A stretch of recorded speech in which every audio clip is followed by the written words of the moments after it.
কিরে শফিক, কি লাগাইছিস? তুই সুতার বিলে মসজিদ বানাইছিস, তোর গ্রামগঞ্জ ছিলি না? গ্রামে বানাতে পারলো না, তুই কি কারণে মসজিদ বানালো? তুই তো একটা ভিউ ব্যবসায়ী, টাকা ইনকাম করার জন্য এনে তুই মসজিদ বানাইছিস, তাই না? এরকম যারা কমেন্ট করতেছেন তারা সাবধান হন, ঠিক আছে? শফিক ভাইয়ের মতন মানুষই হয় না, ঠিক আছে? সে যে গরিবের পাশে দাঁড়ায়, সে যে এত হেল্প করে গরিবদের, এরকম কি আপনারা করেছেন? করেন নাই কিন্তু। তো এত খুচামারি কমেন্ট করেন কি কারণে?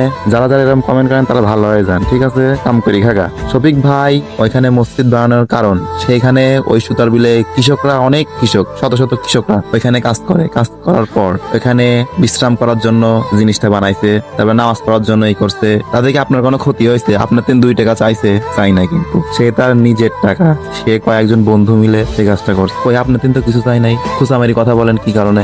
আপনি কোনো সময় কি হেল্প করছেন? সে গ্রামে মসজিদ বানাতে পারবে, ওইখানেও পারবে, আর সেটা সামর্থ্য আছে, সে পারবে। ঠাস করে কমেন্ট করেন যে এগুলা ওইগুলা, ভালো হয়ে যা, ঠিক আছে? তারা যারা এরকম কমেন্ট করিস তারা কাম করি খাগা। ভালো মানসিক তো তোরা দাম দিস, তাই না? কাম করি খাগা হে।